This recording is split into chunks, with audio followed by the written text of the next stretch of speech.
بسم الله الرحمن الرحيم. الحمد لله والصلاة والسلام على رسول الله صلى الله عليه وعلى آله وأصحابه ومن والاه.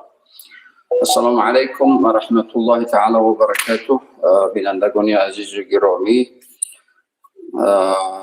من از پروردگار برای همه شما و اهل خانواده و پیوندان و نزدیکان شما در این ماه مبارک رمضان، ماه اجابت دعا، ماه نزول قرآن، ماه رحمت مغفرت و ماه رهایی از آتش جهنم، از پروردگار عزت و برکت و سعادت ابدی رو با دعا تمنا میکنم. همیشه عزتمند، همیشه سالم و بردم، همیشه بیگزند و همیشه خوشبخت و سعادتمند باشید.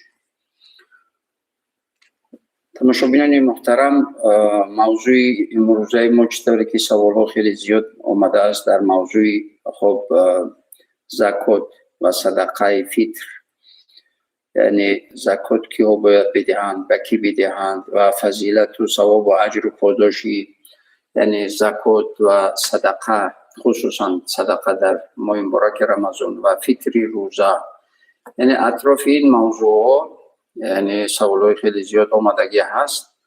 ما تصمیم گرفتیم که برای جواب گردانیدن به این سوالها و خصوصا اگر خود در نیم ساعت اخیری برنامه سوالی داشته باشید، شما هم میتوانید سوالهای خود را در نیم ساعت اخیری برنامه پیشکش کنید.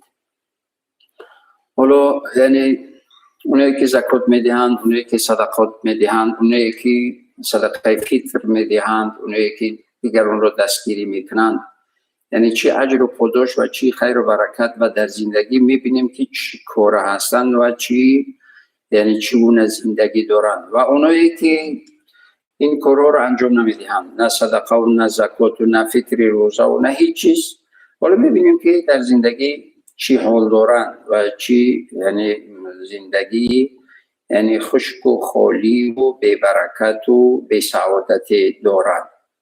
خب اطراف این موضوع صحبت خواهیم کرد.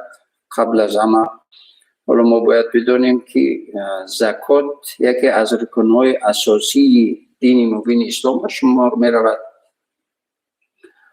که اون رکنهای پنجگانه است زکات. و زکات کسی که زکات میدهد پروردگار کفیل نگهبان مال اون بندهش هست. پروردگار خود میگه که من کفیل حفظ و حمایه مال اون بنده ایم که زکات میدهد، نه اینکه در حفظ و حمایه، بلکه برکت و سعادت و اون مالی رو که زکاتش رو میدهید حتمی برای شما خیر و برکت و سعادت و خرسندی و خوشحالی میارد.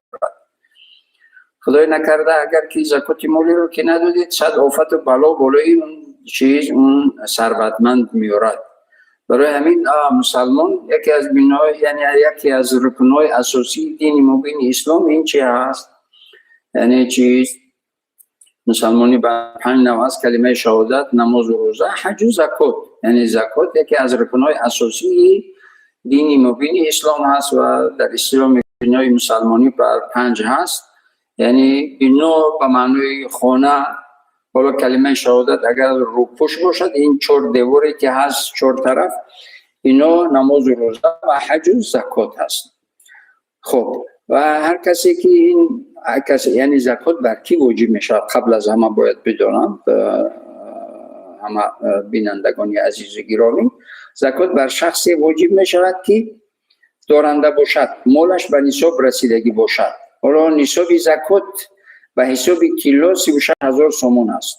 وقتی که انسان پسندازش یا مال و ثروت و دارندگیش به 36,000 سومونی خب پول نقد باشد یا اینکه اشیایی باشد که هر وقت که خواست بفروشد، یعنی بعضی اشیا رو خریداری میکند و در پسنداز خود ذخیره میکند و این ذخیره به خاطر چی که لازم شد میفروشد. حالا که ببیند اون یعنی اشیایی که ذخیره کردگی هست برای فروش، برای تجارت یا برای یک روزی مبادا که هر وقت که لازم شد ببرد بفروشد، یعنی اون رو حساب میکند. اگر به چینک 36,000 سومانی یا اینکه 85 گرم طلا، یعنی این 36,000 سومانی به قیمت 85 گرم طلا هست. یعنی همیشه گوه ما میبینیم 24,000 27,000 28,000 سال گذشته 35,000 و امسال 36,000.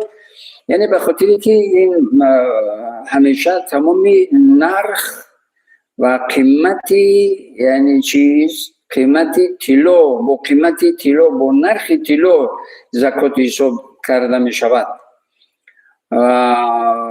مادامی که به 36,000 سومان اگر که مالش یا اینکه ثروتش، پسندازش، دارندگیش رسید، از اون روز حساب میکند 1 سال بعد به حتمی برایش فرض می شود که زکات بدهد.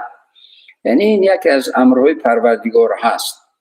حالا کسی که مالی به نصاب رسیده ندارد یا اینکه خانه و در و ماشین دارد اما هیچ مبلغی در پسنداز ندارد، برای اون چیز یعنی زکات واجب نمی شود، برای اون زکات دادن فرض نمی شود. یا اینکه خانه و در همه چیز دارد، قرضدار است، برای همچون باید که چی بگیرد؟ زکات بگیرد، زکات ندهد. حالا شخصی که در گردش در تجارتش مال فرض کرده مالی اشیای زیادی دارد، لیکن همه این اشیایی که در گردش هست مال مردم است، مال مردم رو میگیرد، یعنی تجارت میکند، گردش میدهد، میفروشد، میخرد، دیگر میکند، میبیند که سر بنو زندگیش میگذرد، لیکن شاید در گردش از حساب مردم میلیون داشته باشد، ممکن، لیکن یا 100,000 یا 200,000 یا 500,000 داشته باشد، لیکن درآمدی که اون گردش اون مال مردم، یعنی درآمدی که میاد مال این به نصاب رسیدگی نیست. در این صورت هم اون یعنی با وجود اینکه گردشی وسیع خیلی زیاد دارد، در گردش تجارتش مال زیادی هست، اگر مال شخصی خودش به 36,000 سومان نرسیده باشد زکات نمیدهد. یعنی چی؟ یعنی این است که کسی که مالش به نصاب رسیدگی باشد در گردن اون فرض است که زکات بدهد. اگر زکات ندهد چی؟ ولی زکات ندهد، شما دیدید کدام نفری رو که یعنی مال زکات نداده بود و همین دارندگیش دراز دوام کرده بود، میبینید که در یک چند مدتی مفلس شد، تمام مفلس می شود. برای همین مسلمان باید با یک خوشحالی، با یک خرسندی، با یک یعنی شکرگزاری که پروردگارم به من داده است این مال و ثروت، یعنی پسنداز و دارندگی رو به من نصیب و روزی گردانیده است، با یک شکر و با یک خرسندی و غرور یعنی باید که زکات مالش بدهد. چرا که پروردگار میگه که استعیذ بالله والذین یکنزون الذهب والفضة ولا ينفقون في سبیل الله فبشرهم بعذاب الیم.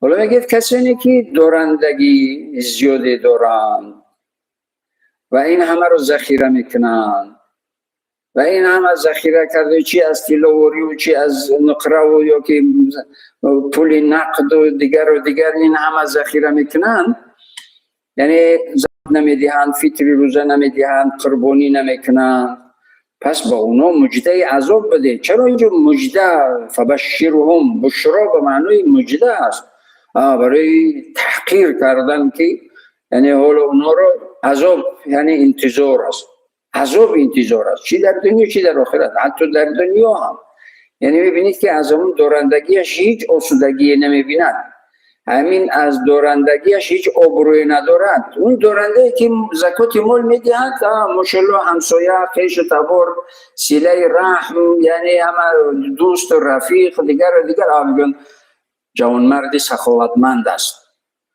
یعنی جوانمردی سخاوت پیشه و سخاوتمند است، یعنی آبرو در همین زندگی هم آبرو دارد، یعنی پروردگار در همین جا هم عزت و برکت و آبرویش میدهد. و تجربه حیات اثبات کردگی است که انسان‌هایی که زکات میدهند هیچ وقت دستی کم نمیبینند. انسان‌های مسلمان‌هایی که همیشه هر سال زکات میدهند هرگز خور و ذلیل نمیشوند. مسلمان‌هایی که زکات میدهند هرگز مالشون کم نمیشود. چرا مالشون کم نمیشد؟ به خاطر اینکه پروردگار کفیل مال اونا است، نگهبان مال اونا است. ولی قصه در یادم آمد وقتی که یعنی بزرگی از بزرگی شهر دوشنبه میسوزد، صاحب کرو در رفتن در راه بعضیش بسیار ترس هراسه که یکی رو میبینه بسیار خاطر جمع است. میگن چرا تو تشویش نیستی؟ یا که دکانت خالی است؟ نمیگه دکانم پر است. میگن چرا تشویش نیستی که حالا دیگر این همه بسوزد؟ اون من هر سال الحمدلله حساب سربنو برعکس بر زیادتی، یعنی من زکات میدهم. حالا پروردگارم با من وعده کردگی هستی مالت رو حفظ میکنم. من باوری کامل دارم که پروردگارم مال من رو حفظ میکند. این یک طرفی مثلا اعتقاد و ایمان و دینی من. طرف دیگر ولی چرا تشویش شوم؟ ولی هیچ چیز نداشتم صاحب این همه شدم. اگر آتش این همه رو خورد نیست نابود، خب باز از سر نو شروع میکنم، باز اون پروردگار به من باز میدهد. یعنی چرا غمی بیهوده؟ حالا ترس و هراس، حالا دیگر بعضی دلشون میزند، یعنی فشارشون میخیزد و دیگر سکته قلب و سکته یعنی نمیدونم مغز و دیگر. خب مسلمان یعنی توکل و تکیه و امید به پروردگار باید که تمام احتیاطش رو بگیرد. مثلا این معنی رو ندارد که دیگر همه رو بپوشد، نه، تمام احتیاطش رو باید بگیرد. لیکن چی؟ باید که به پروردگار توکل و امیدی واقعی داشته باشد که پروردگارم هرگز من رو ناامید نمیکند. چرا ناامید نمیکند؟ چرا که گفته های پروردگارم انجام دادم. وقتی که گفته های پروردگارم انجام دادم، پروردگارم هرگز من رو ناکام نمیکند. چرا ناکام نمیکند؟ به خاطر که پروردگار وعده خلاف نیست. پروردگار وعده خلافی نمیکند. هر چیزی که گفت میکند. تمام. مبادا هم گرفت باز میدهد. شاعر میگوید خدا گر ز حکمت ببندد دری، ز رحمت گشاید درهای دیگری. آیت در رو میپوشد 10 در دیگه برات میکشاید. این تجربه حیات اثبات کردگی است. این رو برای همین حالا اینا یعنی بحث و بررسی در راه تو رفتم. بعد رفتم که واقعا اما آتش در همون پیش از دکانی او یعنی آتش خاموش شده است. چند دکانی رو یعنی آتش سوخت در آتش سوخت است، نابود شده است، اما دکانی ایستاده است. این یک درس است، یک عبرت است، یک پند است، سبق است. باید که مسلمان یعنی باید چنین انجام یعنی ایمان اعتقاد داشته باشد که حتمی من با پروردگارم معامله میکنم. هرگز در معامله پروردگار یعنی چی نمیکند؟ وعده خلافی نمیکند. تمام. وقتی که حالا که میدهم پروردگار میدهد. شما دیدید کسی رو که میدهد و کم شده است؟ پیامبر صلی میگه که ما نقصت مال من صدقه و ما زاد الله عبدا بعفو الا عزا و ما تواضع احد لله الا رفعه الله. هرگز مال از صدقه دادن کم نمی شود. مال از دادن کم نمی شود. مدامی که دهنده به خاطر خدا بدهد، پروردگار بعد اون رو کم نمی کند. اما اونه که بگد که حالا عزت و شهرت و حالا دیگه تحقیر رو بگی یعنی کلمه های تحقیر آمیز.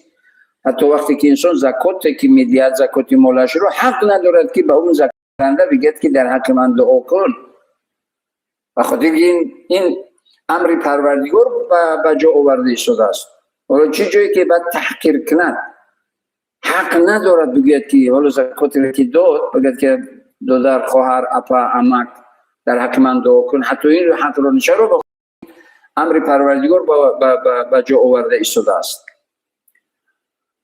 برای همین هرگز کسی که به خاطر خدا میدهد خدا او را عوض میدهد. اما اونایی که بعد دیگه دایم شکایت دایم یعنی منت میکنند و دیگر حتمی دیگر اونا نادر میشوند، کساد میشوند، مفلس میشوند، میرود مولاشون. چرا؟ به خاطری که به خاطر شهرت دادن، به خاطر نمیدونم که خب دیگر به خاطر خدا نشان ندهد یعنی تحقیر کسی خدا نشان ندهد. اصلا استغفرالله نعوذ بالله نعوذ بالله نعوذ بالله یعنی تحقیر کسی یا که دیگر با غرضهای شومی یا اون چیزی بدهد. ها اون فقیر میکند انسان رو، اون بدبخت میکند انسان رو، اون یک به خاطری که هر عمل انسان وابسته به نیت مسلمان، هر عمل مسلمان وابسته به نیت مسلمان است که به کدام نیت میدهد. لبای علیکم السلام و رحمت الله و برکاته.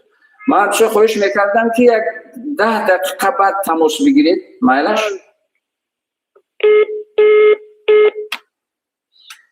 خب وقتی که انسان یعنی عمل هر مؤمن وابسته به نیتش است، با کدام نیت این عمل رو انجام میدهی. ما یکون عبادتی به نیت نداریم. برای چی؟ به خاطری که تغییر دهنده اون عمل اصلا این نیت است.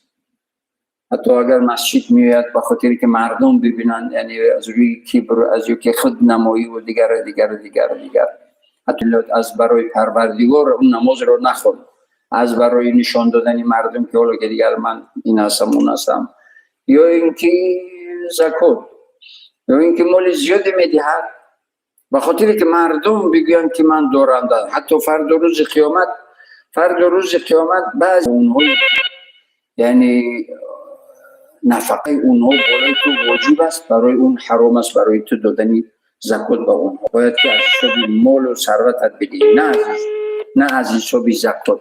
زکات این حق مسکین کمبغل و نادار است. باید به نادار و اون پدر و مادر، فرزند، زن، اینا را دادن زکات درست نیست. از زکات بیرون از مالت باید، از ثروتت، همچون جوان مرد، همچون مسلمان، چی مرد چی زن، باید که از مالت باید اونو رو تامین کنی، نه از زکاتت. این زکات حق مسکین کمبغل و نادار است. این زکات هم مال چیز حق مسکین و نادار و فقیر و قرضدار است. باید زکاتت رو جدا کنی به اونها بدهی، به پدر، به مادر، مکالون چنده که بالا بروند، فرزند با اینا داده نمی شود، به زن.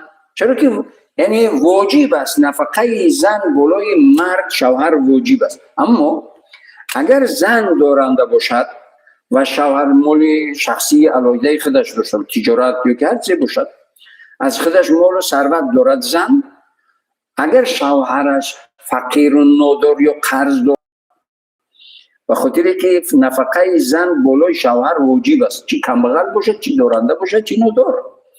اما نفقه مرد شوهر بالای زن واجب نیست.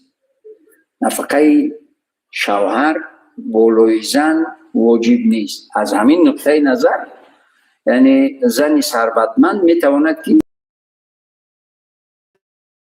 رو به شوهری، خب این واجب دینی، واجب مسلمانیش هست که بیرون از زکات یعنی از مال اصلی خودش اینا رو تامین کند. اما زکات رو برای نادار و برای چیز قرض رو دیگر میدهد. یعنی حالا زکات از چیز، حالا سوالی آمده است که زکات از نظر چی فرق میکند؟ صدقه یا که صدقه نظر چی فرق میکند؟ حالا نظر یک عهد و پیمانی با پروردگار است. فرض کردیم برای مثال چی بگیم؟ حالا فرض کردیم بگوید که اگر من صاحب فرزند شدم، پروردگار اگر به من فرزند عطا کنی، به خاطر روزگی خودت من یک گوسفند یا یک گاو یا اینکه هر چیزی که باشد یا هر چیزی قیمت بهایی که باشد، من همین رو به خاطر راضی و رضایتی خودت من این رو نظر کردم. در این صورت لبه گوش میکنم. لبه السلام علیکم و رحمت الله و برکاته. و علیکم السلام و رحمت الله و برکاته. سوال دارید؟ سوال داشته باشید، برنامه مستقیم است. مرحمت. السلام علیکم و رحمت الله و برکاته. و علیکم السلام و رحمت الله و برکاته. حضرت ثواب لبه ثوابی صدقه بهتر است یا ثوابی زکات؟ سلامت باشید. سلامت باشید. دیگه سوال نیست؟ نه. سلامت باشید. انشالله پاسخ میدیم. یعنی چی؟ نظر. نظر از نظر اخلاق با فقیر و ندر باید که همگی یک جایه باید چکار کنه، یعنی باید که با پرگی بدهد، هیچ چیزی از اون نموند. مبودو اگر از اون نظر گفتگیش خودش خورد یا اینکه زیر دستانی که نفقهش بر اینا واجب است زن فرزندانش خوردن، باید مبلغی همون خوردگیشون رو ببرن باز صدقه کنن. نظر یعنی نظر همین است. لیکن صدقه میتواند که خب دیگر به هر کسی اندازه یعنی چینک و معین ندارد، تمام صدقه میگوید میبرد میدهد میرود. لیکن نظر باید به حجم پره‌ای که وعده داده بود قول کرده بود با پروردگار همون قولش رو وفا کنند، همون عهدش رو وفا کنند است و پرگی باید بدهد. حالا برادر سوال کرد که فضیلتی صدقه زیادتر است یا که فضیلتی چیز؟ زکات. یعنی زکات این فرض است، خب امر پروردگار است. حالا اگر انسان از نماز پیشین، از وقتی نماز پیشین تا نماز عصر سنت بخواند نفل نماز، لیکن فرض نخواند، از گردنش ساقط نمیشود. چرا که این فرض امر پروردگار است. باید که فرض بخواند، فرضی پیشین بخواند، بعد هر چقدر که سنت ها میخواند از برای سنت های خوندگیش ثواب میگیرد، لیکن دیگر فرض از گردنش ساقط نمیشود. یعنی زکات فرض است. زکات یعنی چینک مقدار، یعنی محدود معین است، دقیق انیق است، باید که جدا کند بدهند. صدقه هم محدودیت ندارد، وقت ندارد. زکات وقت دارد، در یک سال یک بار حتمی است. صدقه هر وقتی که خود صدقه رو میکند. البته یعنی ثواب زکات چیست؟ ثواب زکات از صدقه خیلی برتر است. چرا که در حدیث پیامبر گرامی اسلام صلی الله علیه و آله و سلم آمدگی است که میگه که خصوصا در ماه مبارک رمضان هر سنتی برابر فرض است، هر سنتی برابر فرض است و هر فرضی 70 فرضی برین رمضان است. یک فرض خوندی، یک بار زکات داده در ماه مبارک رمضان، مثل این که 70 بار زکات داده، یعنی این پاداش و اجر رو دارد. برای همین عالم اسلام اکثریت کل مسلمانان ثروتمند در ماه مبارک رمضان زکاتشون رو میدهند. از آلمان چند روز قبل به من سوال شده بود، یک نفری در تماس برآمد و گفت که خب 6 ماه شد که من 100,000 دارم. دیگر نپرسیدمش که 100,000 دلار باشد یا 100,000 سومون باشد، به هر حال 100,000 سومون دار شدم 6 ماه قبل. حالا در همین رمضان بدهم یا اینکه صبر کنم تو یعنی 6 ماه دیگر؟ اگر من گفتم که حالا که نمی شود، حول یعنی نصاب است و حول یعنی یک سال مروری سال، لیکن پیشکی حالا به خاطر که شکرانه پروردگار که در این یعنی به من این ثروت رو داد در همین ماه مبارک رمضان، من پیشکی میدم، از گردن خود پیشکی یعنی ساقط میکنم و اون اجر و پاداش عظیم رو میگیرم. درست است که چیز یعنی باری اول است، باری اول و زکاتش رو در ماه مبارک رمضان میدهد، لیکن هر سال واجب میشود و فرض میشود که در همین یعنی چیز ماه مبارک رمضان باید که زکاتش رو بدهد. و خاطر چی؟ به خاطر که همون اجر و پاداش عظیم رو به دست بگیری. مسلمان فخر میکنه که الحمدلله و من پروردگارم ثروت داده زیاد، قسمت دومین فایز چی هست؟ هیچی. از 1000 سومون 25 سومون، از 1000 دلار 25 دلار و کم نمیشود، برعکس زیاد میشود. و تجربه حیات هم اثبات کردگی است که اونایی که زکات میدن خیلی قناعتمند و راحت زندگی میکنن. یعنی یک نوری ایمان، یک نوری یعنی الهی در قلبشون جای میشود که آسوده حال و قناعتمند و خوشبخت و خوشنود و خوشحال زندگی میکنن. نه حریصی و یعنی دلتنگی و دلسیاهی و دایم یعنی همیشه در حرص و حریصی و تنگدلی و سیادینی و دیگر باشد. برای همین اکثرا مسلمان‌ها در چیز ماه مبارک رمضان زکات خود رو میدهند. خب خب سوال دیگری هست که میگه که صدقه رو آشکار دادن خوب است یا اینکه پنهان؟ و زکات چی؟ یعنی زکات رو هم پنهان دادن خوب است یا که آشکار دادن؟ حالا ببینید، یعنی وقتی که ما کسی که نماز تهجد میخواند، خوب نیست که پیش همه دیگر بگید که من نماز تهجد میخوانم، من شبها عبادت میکنم. نه، وقتی که اگر این رو به نیتی یعنی خودنمایی اگر بگید، نعوذ بالله، یعنی همه ثوابش، اجرش، برکتش ضایع نیست میشود. صدقه به مانند همین است. اما نماز بامداد فرض است، باید بروید با جماعت بخونید، این فرض است. اگر رفتید با جماعت خوندید، این ریا نمیشود، این ریا نمیشود. یا گفتید که الحمدلله من نماز بامداد با جماعت خوندم، این ریا نمیشود، چرا که این امر پروردگار است. اما صدقه رو پنهان دادن به خاطر چی؟ به خاطر که میگن که دست راست بدی دست چپ ندهید، این معنی رو ندارد. که صدقه میکند از جای صدقه جاریه، یعنی روح و ساختمان و مسجد و مکتب و یتیمخانه و پیرانشالخانه و صاحبخانه و یک بیچاره و بینوا خانه میسازد میدهد. حالا چه دست چپ نفهمی؟ نه، همه فهمی. مهم اساس اینجا منت نکردن است. این مبالغه به خاطری است که وقتی که صدقه کردید منت نکنید، به زبان نیارید. هر چی که از صدقه کردید فراموش کردید، پروردگار فراموشش نمیکند، اون رو برایتون برمیگرداند.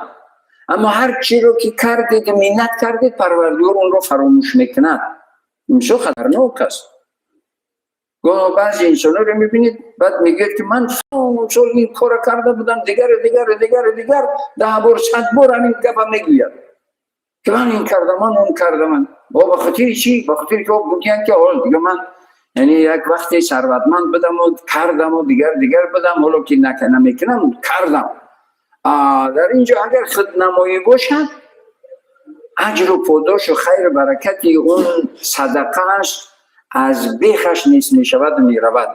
لیکن این گفتهش به خاطر باشد که خداوند یعنی در یک جمع گروهی از مردم نشستن، سالو که دارنده هستن، بعضی از اونها خب بگید که من یک وقت ثروتمند بدم و یعنی چنین و چنون و دیگر کردم و خاطری که عبرت این شود اینا هم از همین کاری خیر، از همین کاری نیک پیروی کنن. در این حالت درست است، در یک حالت درست است. در یک حالت یعنی آشکار کردن صدقه درست است، به خاطری که همچون درس و سبق و عبرت و یعنی تشجیع و ترغیب باشد، نه خودنمایی و نشاندهی. یعنی اینها در این صورت یعنی درست نیست. در صورتی یا که منت یا که یعنی خودنمایی یا اینکه غرور دیگر یعنی اجر و پاداش صدقه رو بر هم میدهد. اما اگر به خاطر کل فرزنداش میگه که بچه‌م من چند سال همین قدر سال زکات میدادم، این راه سهم گذاشتم، مسجد سهم گذاشتم، خب مکتبی سهم گذاشتم، خب انشاءاتی جمعیتی و عمومی و معیوبان سهم گذاشتم دیگر. برای درسی برای فرزندانش هست که فرزندانم شما هم همین کاری نیک رو انجام بدید. در اینجا یعنی چی نمیشود؟ در اینجا یعنی ثواب صدقه کم نمیشد، برعکس هم ثواب صدقه میشد، هم در ثواب درس و سبق. خب حالا زکات هم عیناً همین است. حالا زکات گفتم که میگه که صدقه رو پنهان کردن خوب است یا که آشکار کردن.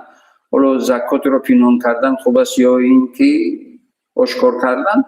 زکات رو اگر آشکار کند به نیتی که الحمدلله یک رکنی اساسی دینی هم یک رکنی اساسی دینی هم رو انجام دادم، پر کردم، نیتش یکون هر چیزی باشد نباشد در اینجا یعنی زکات ثوابش کم نمی شود. اما صدقه رو هم به خاطری که درس عبرت و پند باشد اگر بگوید ثوابش کم نمی شود. اما اگر منت باشد و یعنی طعنه باشد و دیگر باشد، البته صدقه رو ثوابش از بیخ نیست و نابود می شود. حالا دیگر ثوابی میگه که سوال دیگری آمدگی است که ثواب صدقه بیشتر است یا اینکه ثواب زکات؟ خب همچنین که در بالا هم گفتیم یعنی زکات امر پروردگار است، فرض است و صدقه این یک نمودی یعنی چی هست؟ احسان و نیکی هست. هیچ وقت ثواب صدقه با ثواب زکات برابر شدن نمیتواند. البته صدقه ثواب دارد و ولو گفتم حدیث پیامبر که هر سنتی یا هر صدقه برابر فرض و هر فرضی 70 فرض. یعنی این تفاوت زیاد رو ببینید. به خاطر چی؟ به خاطر که این ماه مبارک است. و یک نقطه دیگر هم بگویم، مبارکی این ماه به خاطر که نزول قرآن در این ماه است. و پروردگار میگه استعیذ بالله ان انزلناه فی لیلة مبارکه. ما این قرآن رو در شب مبارک نازل کردیم. شب مبارک.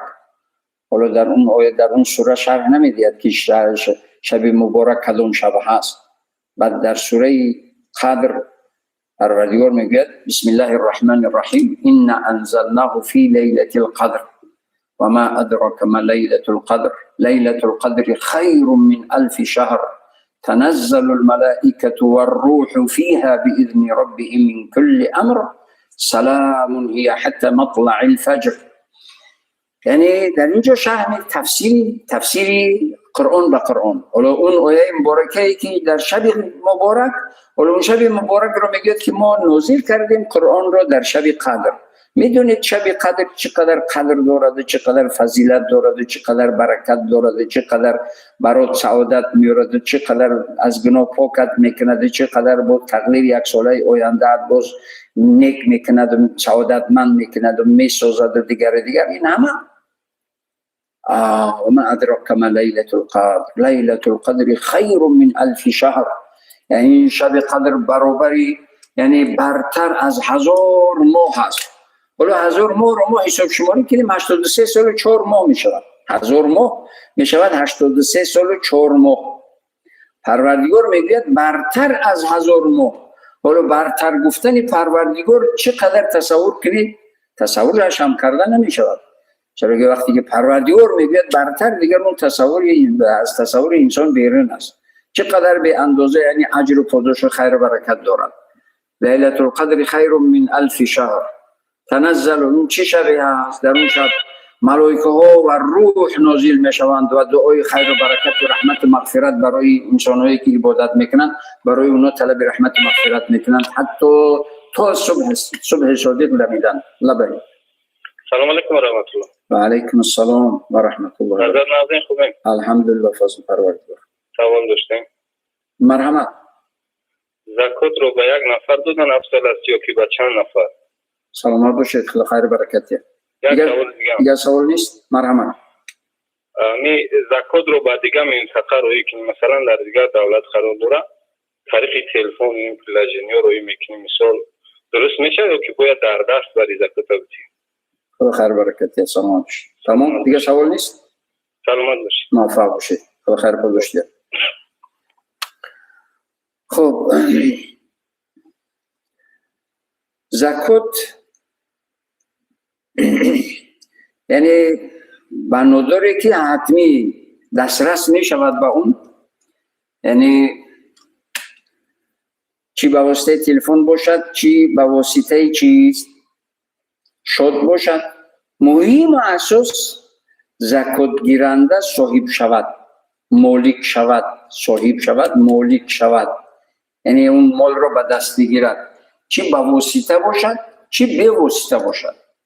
به واسطه دست به دست باشد زکات قبول است، اون میگیرد اجر پاداش خیر برکت از گردن زکات دهنده. زکاتش این قرض و این امر پروردگار از گردنش ساقط و این رکنی اساسی دینیش یعنی چیز از پره می شود، بنای مسلمانیش کامل می شود. چی به دست یعنی دست به دست بدهد، چی به واسطه بدهد. مهم اساس همون مال زکاتی روان کردهش به واسطه هر واسطه که نباشد، چی به واسطه شخصی یا به واسطه شات دیگر یا که حسابی. حالا که اون انسان صاحب شد فرق نمیکند چی در یک کشور باشند چی در دیگر کشور. حالا فرض کردیم مهاجرای مهنتی که زکاتشون رو روان میکنن اینجا با واسطه بانک، زکات رو اینجا میگیرن، قبول از گردنشون ساقط میشن، یعنی از زکات از گردنشون ساقط میشن. السلام علیکم. و علیکم السلام و رحمت الله و برکاته. محترم مفتی حضرت، یک سوال داشتیم. همین حکمت چیست که همین اکثریت مردم در ماه شریف رمضان صدقه میکنن، مصرف خیر میکنن؟ سلام باشید. دیگه سوال ندارید؟ نه تمام. خدا خیر برکت موفق باشید. ان شاء الله پاسخ میدید. حالا سوال برادر اولی قبل از این سوال، یعنی سوال کرده بودن که زکات رو به یک نفر دادن بهتر است یا به چند نفر؟ البته به چند نفر دادن بهتر است، به خاطر که نیاز چند نفر، یعنی نیازمند چند نفر نیازمند نیازش رو برطرف میکنید. شما حاجتمندی چند نفری حاجتمندی بود که به واسطه زکات شما اون ضروریات و حاجت و یعنی مشکلیش رو برطرف میکنید. البته این ثوابش زیادتر میشود. لیکن مبادا حالا کسی خانه و در ندارد، از مال نصابتان جدا میکنید چیز مال، یعنی از زکاتتون جدا میکنید مالی که یعنی خریداری کرده میشود خانه و اون بیچاره سرسان در بدر هست، نادار رو در بدر هست، خانه میگیرید. ولی خانه حدی اقل 300,000 یا 200,000. خب این از نصاب گذشت رفت، لیکن این یعنی حاجتی ضروری هست، حاجتی ضروری و یعنی به این نیاز دارد انسان. برای همین یعنی درست است که از پول زکات خانه بخرید و کسی بدهید. اما با چند نفر زکات رو دادن یعنی حالا میگن که اگر مالی 36,000 یک بار به نفر بدهید که حالا اون هم صاحب نصاب میشود، یعنی در این صورت مکروه است. یعنی 36,000 دادنی هستید یا 50,000 دادنی هستید، 10,000 و 5 نفر یعنی میدهید، یعنی حاجت اونو برآورده میشود و اونو خرسند میشن. چند قلب خرسند شد، یعنی خالق اون قلب ها چقدر از تو خشنود میشود. بهتر و خوبتر است که با چند نفر چیکار کنند؟ با چند نفر یعنی با چند نفر چیز زکات رو تقسیم کنید، این ثوابش زیادتر می شود و چند قلب خشنود و خوشحال می شود. و یکی از مقصدهای زکات دادن هم الفت و برادری و اخوت و دوستداری هست که بین یعنی ثروتمند و بین دارنده و نادار یک الفت برادری، محبت، احترام صمیمی به وجود بیاید، احترام به وجود بیاید و بین چند قلب یعنی الفت و برادری میاد. این البته هم زکاتش و هم خشنودیش و هم برادری یکی از روح‌های اساسی دین مبین اسلام، یکی از مقصدهای اساسی دین مبین اسلام این اخوت است. انما المؤمنون اخوه. متاسفانه بسیار این معنای اساسی و روحی اساسی رو فراموش کردگی هستند. سوال بعدی که چرا در ماه مبارک رمضان صدقه و زکات میدین اکثریتی کلی یعنی عالم اسلامی و مسلمان؟ سلام علیکم و رحمت الله. و علیکم السلام و رحمت الله و برکاته. حضرت مفتی یک سوال داشتیم. مرحبا. همین شخص قرضدار میتواند صدقه دهد؟ شخصی قرضدار میتواند صدقه بدهد؟ بله. دیگر سوال نیست؟ یعنی یک سوال داریم حضرت. خدا خیر برکت موفق شد. خوب. حالا چرا در ماه مبارک رمضان؟ به خاطری که من گفتم در اولی صحبتم گفتم که هر سنت برابر فرض و هر فرض برابر 70 فرض. وقتی که یک صدقه میدید مثل این که یک فرض زکات داده باشد، حالا این زکات یعنی برابر 70 زکات. برای همین عالم اسلام در ماه مبارک رمضان، حالا در غیر ماه مبارک رمضان، هر نیکی هر صدقه اگر از 1 تا 10 اجر داشته باشد، در ماه مبارک رمضان ببینید این رحمت الهی است، از 10 تا 700 برابر چند صد برابر زیاد اجر دارد. حالا اونجا در صحبتم گفته شدم چرا این چیز این خیر و برکت ماه مبارک رمضان؟ به خاطر که در این ماه مبارک رمضان قرآن نازل شدگی است، شرافت قرآن هست، ماه قرآن است، ماه نزول قرآن است. ان انزلناه فی لیلة القدر ما این قرآن را در شب قدر، یعنی در ماه مبارک، به خاطری که قرآن نازل شدگی است. ببینید پروردگار این ماه را چقدر با برکت و در شب قدر نازل شدگی است. ببینید که خصوصا شب قدر چند برابر زیاد. ولا تنزل الملائکه و الروح فیها باذن ربهم من کل امر، یعنی ملائکه ها و روح، یعنی حضرت جبریل علیه السلام. چرا حضرت جبریل علیه السلام رو در تفسیرها یعنی نام میگیرن؟ به خاطر چی؟ به خاطر که یعنی همونی که قرآن رو از پروردگار، از لوح المحفوظ و از بیت العزت به قلب پیغمبر علیه السلام مدت 23 سال آورده بود، همون که حضرت جبریل علیه السلام هست. برای همین باز میآید در همون شب نزول قرآن اون وظیفه که هر سال تجدیدی، یعنی هر سال یعنی تجدیدی نظر و تجدیدی یعنی دعا برای انسانایی که عبادت میکنن، تلاوت میکنن، یعنی همیشه هر سال در شب قدر حضرت جبریل علیه السلام با گروهی یعنی به شمار با ملائکه ها میآیند. هر جایی که یعنی طاعت است، عبادت است، طلب رحمت و مغفرت است، همه برای دعا کنندگان و عبادت کنندگان بداره که به خاطر اجر و پاداش، به خاطر رحمت و مغفرت الهی و آمرزش گناهش و خیر و برکت الهی را به دست آوردن بدار خوبی میکشد و عبادت میکند. برای همه و خانه به خانه، شخص به شخص میگردن و دعای یعنی آمین میگن. دعای اینا رو بالای این زیادتی برای اونا از پروردگار خیر و برکت زیادی طلب میکنن که این بنده یعنی گریه دارد، زاری دارد، امید دارد. پروردگار این بنده را امید مکن، به مقصد برسان، این بندگان را به مقصد برسان. یعنی سیر میکنن، گردش میکنن، دعا میگویند، دعا طلب رحمت مغفرت برای انسانایی که عبادت میکنن، دعا میکنن، تلاوت میکنن برای اینا. یعنی خصوصا حضرت جبریل علیه السلام که شخص متصدی این نزول این قرآن که بود هر شب قدر میآید.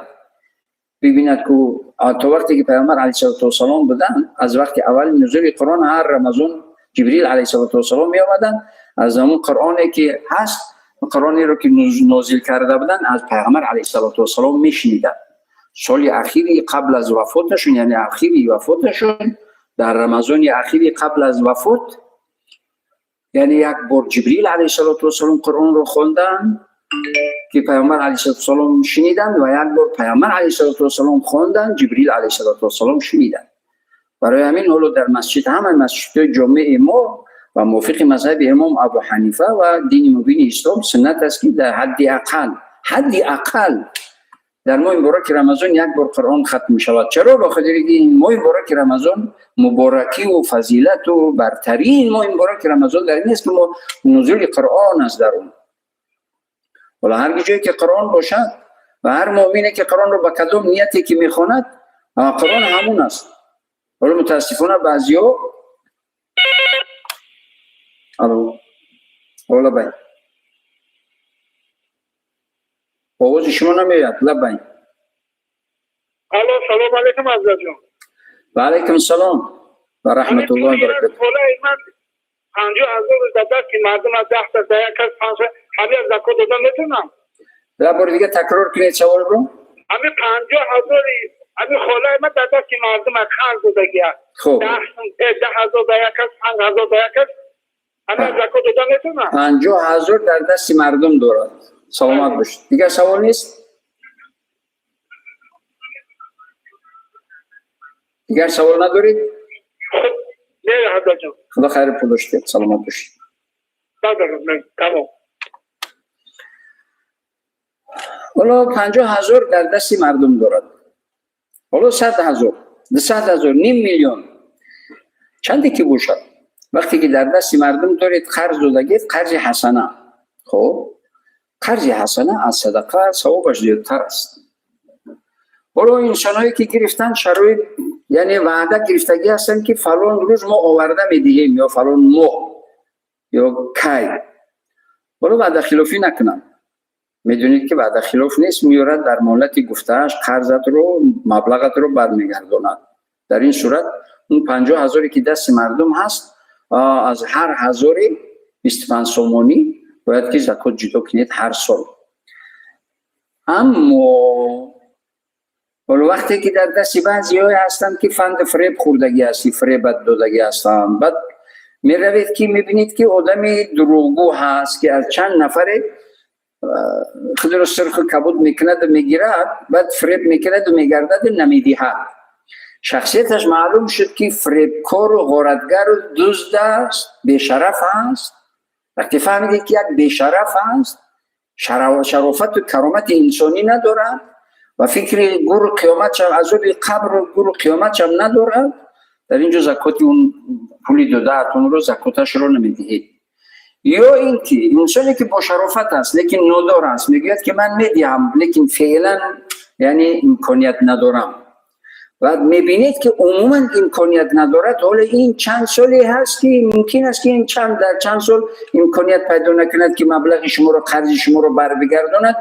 تو وقتی که اون انسان صاحب امکانیت می شود شما زکات اون مال را نمیدهید. از روزی که اون انسان صاحب امکانیت شد که مبلغ شما رو برمیگرداند، در این حالت باز چیکار میکنید؟ زکات اون مال را میدهید. یعنی وقتی که بوی امید از برگردانیدن اون مبلغتون وجود داشته باشد زکات اون مال را میدهید. لیکن انسانی بی‌شرفی هست که اون همه رو فریب میکند و دوی مذهب مردم قرض میکند، میخرد میگردد و بی‌ناموس است. تمام دیگر اون از او بوی امید نیست تمام زکاتش رو میدهید. یا زور ظالمی هست که پول رو میگیرد و میگه دست چیه که میاد بکن نمیتوند چی میاد دست، تمام در صورت هم یعنی زکاتی اون مال رو نمیدهید. چرا که شما یعنی غارت شدید، چرا که شما با یک ظالمی مبتلا و گرفتار شدید. برای همین در این صورت هم یعنی زکات اون مال را نمیدهید. در صورتی که بوی امید هست و هیچ خطری نیست و مالی که قرض داده، قرض حسنه دادگی هستید، اجر و پاداش عظیم دارد و هیچ خطری نیست، زکات اون مال را میدهید. و در صورتی که میبینید که هیچ بوی امید دیگر نیست، در این صورت باز یعنی توقف میکنید، میایستید تا وقتی که امکانیت به وجود میآید و بوی امید به وجود میآید، یعنی زکات اون رو نمیدهید. از وقتی که باز یک امید پیدا شد باز زکات اون مال رو میدهید و وقتی که برگردانیدن حتمی دیگر زکاتش رو میدهید. چی در دست مردمی امانتدار باشد مال زکات اون رو میدهید، چی در دست و پسندازی خودتون باشد زکات مال رو میدهید. لیکن در دست خائن و بی‌شرف باشد زکات اون رو نمیدهید. فکر میکنم که وقتی جدا شده برنامه ما با پایان رسید، حتی که گذشت و بعضی سوال ها اینجا پیشکی مطرح کرده بودن، بعضی از این سوال ها بی جواب ماند. انشاءالله در برنامه های آینده ما به همه این سوال ها پاسخی مفصل خواهیم داد و در این ماه اجابت دعا از پروردگار برای هر یکی شما و اهل و خانواده و پیوندان و دوستان و نزدیک شما عزت و برکت و سعادتی ابدی این دنیا و آخرت را آرزو و تمنا میکنیم. همیشه عزتمند و همیشه با برکت و با سعادت باشید. موفق و کامیاب.